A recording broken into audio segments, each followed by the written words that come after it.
Hello all, welcome to Public Cloud Design Tips and Tricks for another session. Today's topic is Azure load balancing, and the problem statement is how to choose load balancing methods or techniques in Azure based on a given requirement.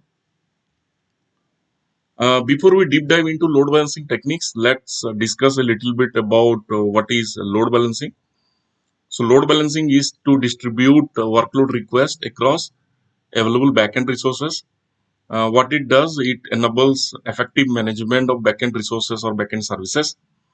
It also manages how to get the best response time from the backend resources, avoid any hang situation or overloading issues, and it increases the availability factor. Okay, so this is primarily the important capability of load balancing. Now, there are various services or methods available within Azure to do load balancing, and those are standard load balancer, application gateway, front door, and traffic manager. Now, let's discuss about what is service type. So, before you start designing a load balancing technique within your architecture, there are two important factors that you need to consider. The first one is global or regional load balancing. The second one is more on a traffic level, whether it's you need a HTTP or non-HTTP traffic based requirement.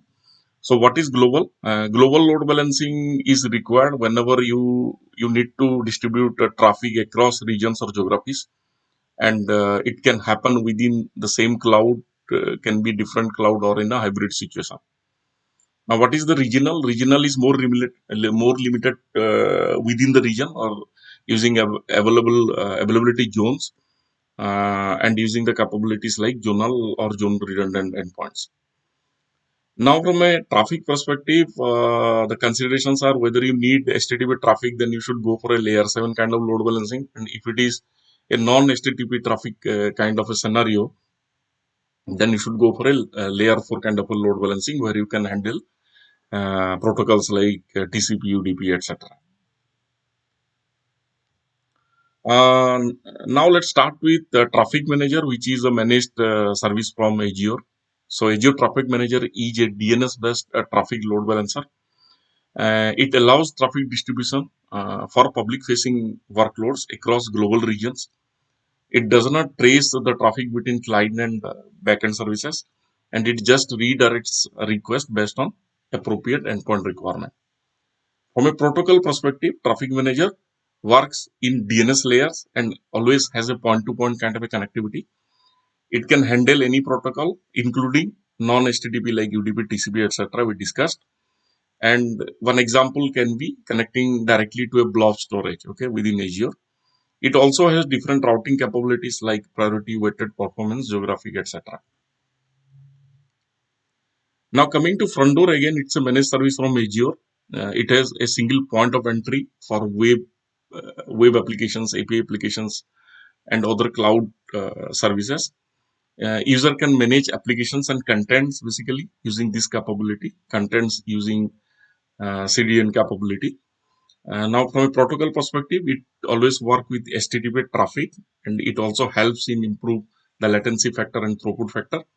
And it works with a path-based rule that can be created by the developer or the consumer to handle the request.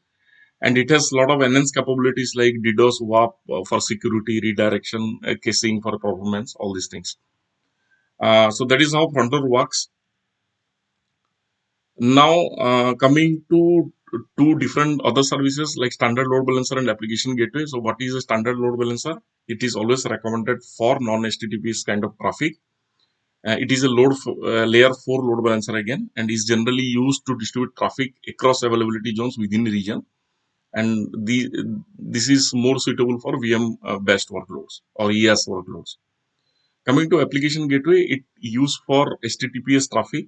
It is a layer 7 load balancer and it is used for web API, mobile, and SaaS based application. And it is used to provide high availability across availability zones. And in different complex scenarios, the standard load balancer and application gateway that always comes with a combination with Azure Front Door and Traffic Manager.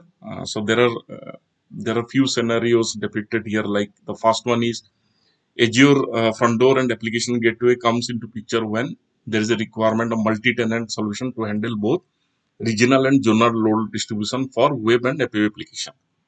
The second scenario is a traffic manager with standard load balancer comes into picture when there is a requirement of multi-region solution to use ES kind of a workload or VM based workload. The third one is traffic manager with application gateway for multi-region solution to handle web and SaaS workloads. So these are different workloads that comes together with standard load balancer and application gateway with traffic manager and front door capability. Now there are four important design considerations that we need to consider while designing a load balancing techniques. The first one is traffic type, whether you need to handle HTTP or HTTPS kind of a traffic, and whether the workload is public or private. Now, from a failover perspective, does the requirement need a regional failover and zonal failover that we have already discussed? Now, from a availability perspective, what kind of RTO and RPO is required within your use case? Basically, that also decides what kind of service you need in your design. Now, from a cost perspective, cost comes with use and features. So, if you need more features and more use, then you have more cost. If it is less, it is a less cost. So, that also can be mapped with your design basically. So, these are the four important design consideration we have to check for. Now there is a very beautiful decision tree basically when you are choosing a load balancing techniques. I have extracted this diagram from Microsoft itself. So I have also refer the link or mention the link where you can go and also check this diagram. So it start with a workload, and first you have to evaluate whether it's a web application or not, or predominantly HTTP or HTTPS traffic or not. If it is not a web-based application, then again it is a private workload or a public workload. If it is not a public workload, you can directly go for a standard load balancer.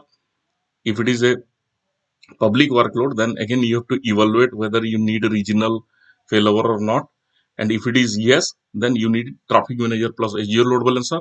If it is no, it is a solution for Azure load balancer. Now, if it is a web application or it supports HTTP, HTTPS traffic, then again you have to evaluate whether it's a private or public workload. If it is still a private workload, if you can directly go to application gateway. If it is a public workload, then you have to reevaluate whether you need a regional kind of a load balancing or not. If it is yes, then you have to evaluate whether you need SSL offloading in the application layer or not. If it is yes, then the solution is Azure Front Door plus application gateway. If you don't need an SSL offloading, then again you have to reevaluate whether it's a PaaS, ES, or a case-based workload. If it is PaaS, like if service and function based workload, you have to directly go for a front door service. If it is a case workload, it is a choice of Azure Front Door plus application gateway ingress controller. If it is a VM workload, it's a choice of Azure Front Door plus Azure Load Balancer. Okay. Now, uh, if it is if you don't need a multiple region deployment, then the next criteria is, do you require performance acceleration? If it is no, you can directly go for a application gateway within the same region actually, which supports different availability zone load distribution. If it is yes, then again you have to reiterate the SSL offloading factor and hosting pattern, and then again choose a different combination. So this is how it is designed beautifully. So you can start mapping your design requirement with this decision tree and come up with a solution. If you want to know more about Azure load balancing techniques, you can always refer the Microsoft links and go deep dive into it. That's it for the day. Uh, Thanks a lot and have a good day.